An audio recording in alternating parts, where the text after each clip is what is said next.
Olá pessoal, bom dia novamente. A gente vai dar continuidade da aula 4 sobre dilatação dos líquidos e nós iremos ver aqui 3 exercícios resolvidos. Vamos ver aqui o primeiro exemplo. Um recipiente de vidro de coeficiente de dilatação linear médio, 9 vezes 10 a menos 6, tem volume de 1000 centímetros cúbicos a 0 graus Celsius. Estando completamente cheio com o líquido, ao ser aquecido até 200 graus Celsius, extravasam 5 centímetros cúbicos de líquido. Determine letra A, o coeficiente de dilatação aparente do líquido, e letra B, o coeficiente de dilatação real do líquido. Então vamos ver o seguinte. Para eu calcular o coeficiente de dilatação aparente do líquido, eu vou usar a relação dessa seguinte forma. A dilatação volumétrica aparente vai ser o volume inicial, o coeficiente aparente é o que ele quer encontrar, vezes a variação de temperatura. Professor, aquela mesma relação da aula passada? Só que tem que especificar se é aparente, se é real, enfim, tá bom? Essa dilatação volumétrica aparente é o que? É o volume que extravasou, né? No caso, o volume extravasado. Nesse caso aqui, quem é o volume extravasado? Extravasam 5 centímetros cúbicos. Então é o número 5, certo? Quem é o volume inicial? Tem volume de 1000 centímetros cúbicos a 0 graus Celsius. Então, isso aqui é o volume inicial. No caso, 100, né? Eu quero calcular esse coeficiente. E quem é a variação de temperatura? 200 menos 0. Que vai dar quanto? 200. Aí, nesse caso aqui, eu já estou substituindo direto. Agora é só fazer conta básica.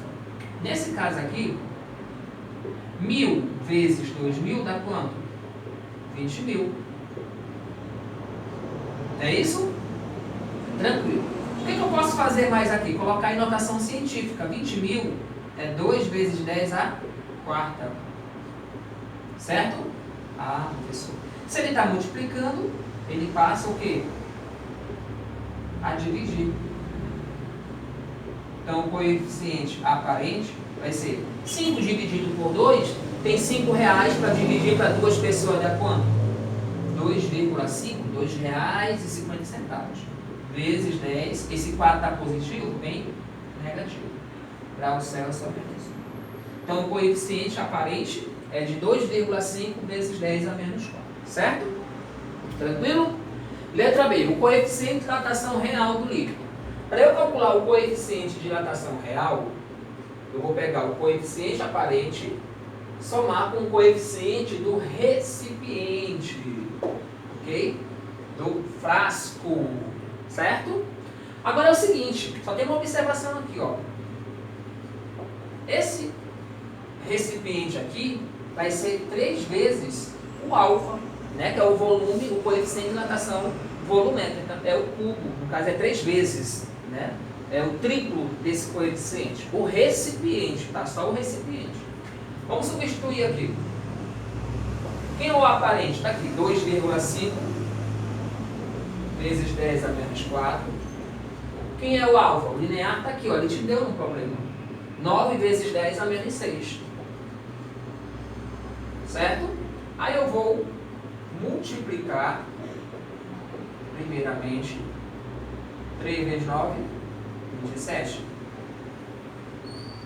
E agora, pessoal, não tem como tu somar, porque os expoentes são diferentes. Na soma tem que ser o mesmo expoente. Então vamos fazer o seguinte, ó. Para ficar com 4 aqui, eu vou andar 2 casas decimais. 1, 2.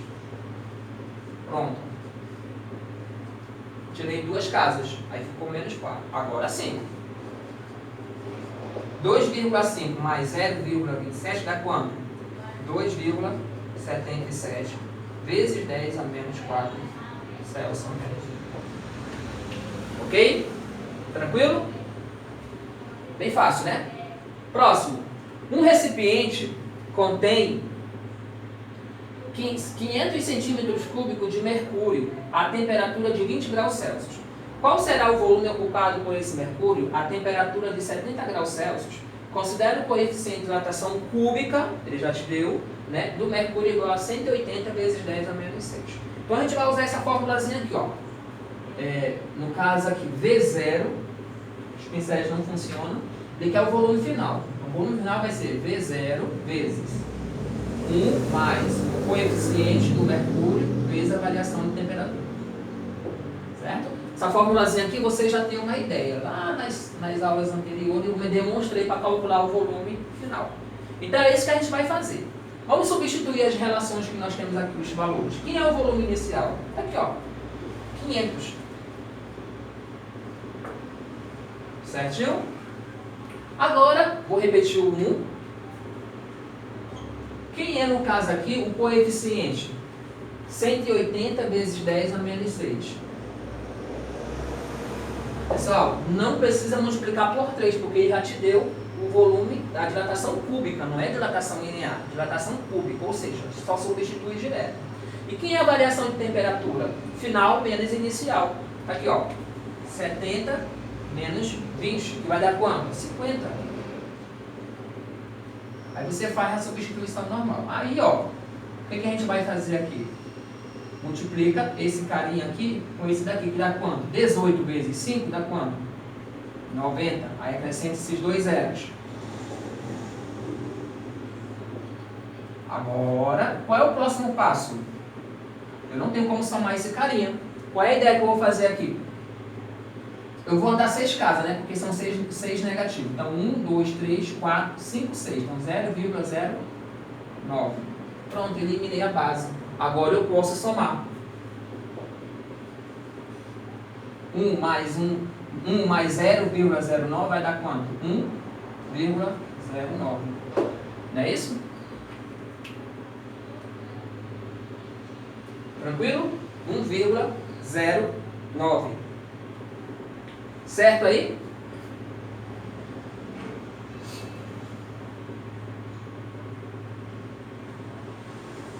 Agora, qual seria o próximo passo? Multiplicar 500 vezes 1,09. No caso, tem que ter mais um zero aqui, né, pessoal? 3, 4. Desculpa.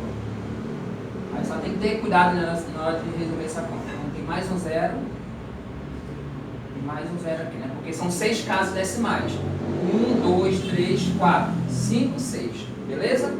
Agora, multiplicando esse carinha aqui, 500 é a mesma coisa que 5 vezes 10 ao quadrado.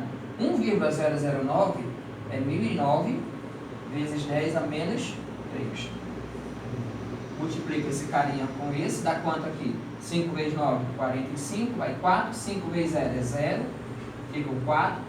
5 vezes 0 é 0, 5 vezes 1 é 5. Repete a base e diminui. 2 menos 3, menos 1. Aí anda uma casinha. 504,5 centímetros cúbicos. Certo? Tranquilo? Vamos dar já continuidade.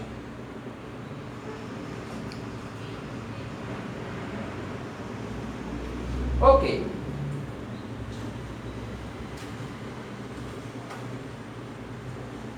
O que acontece aqui agora nessa situação presente aqui, dessa questão?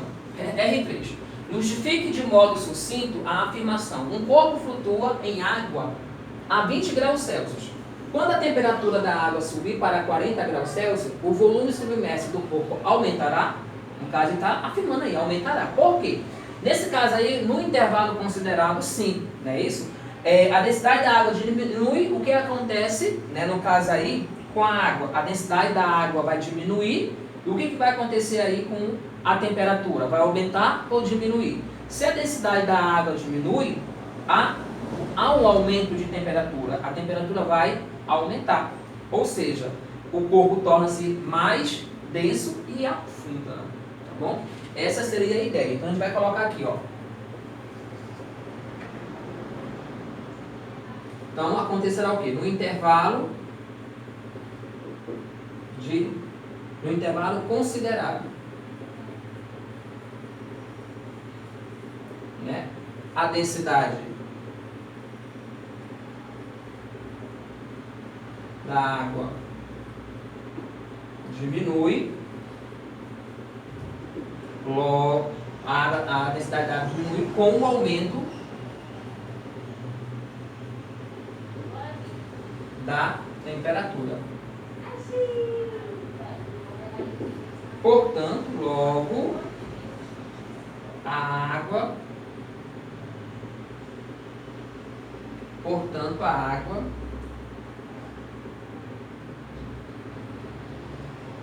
no caso aqui, vou colocar o seguinte, claro. Então, os pincéis não colaboram relativamente a água, o corpo